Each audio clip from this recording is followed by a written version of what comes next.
Ka te 16 ngā whare reti hō, kua whakapuare hia e o whatakōhanga rākau.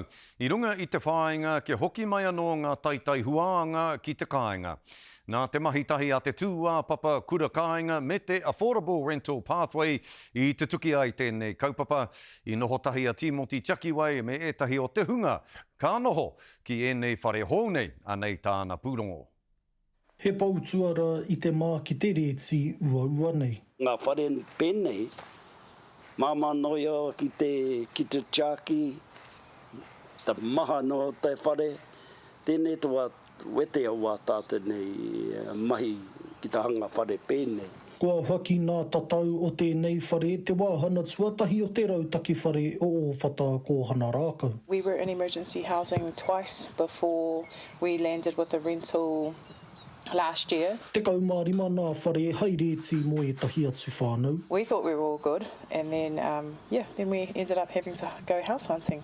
Manawa tau ana te āwana o rātau kua roa nei e tatari ana i te mā ki te kōpā o Rotorua o te reti whare. Kua te hari a wā tātene mai o wā tātene kaitiaki nei, o te whiriwa nei nei.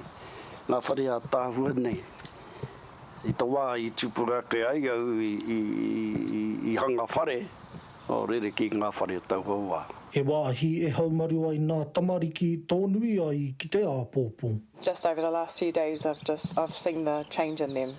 They can all walk to kura, they all go to the park and go to their friends' houses, and they just seem a lot more at home. Me te anitu o te hoko kāina kai te ana mata. They've also got a home ownership scheme to pathway ourselves into an affordable home based here on our own whenua. That is the dream. Āpiti atu ki ngā whare e te kaumā ono ko atu, e rua te kaumā rua ngā whare kai te hanga i atonu mo ngā kaumātua. Hei tā o whatakōhanga rākau kā tū a te rātau. He ana mata whakauka e puā wai ai te tipu o Nauri whakaheke. Timothy Chakiway, Te Karere.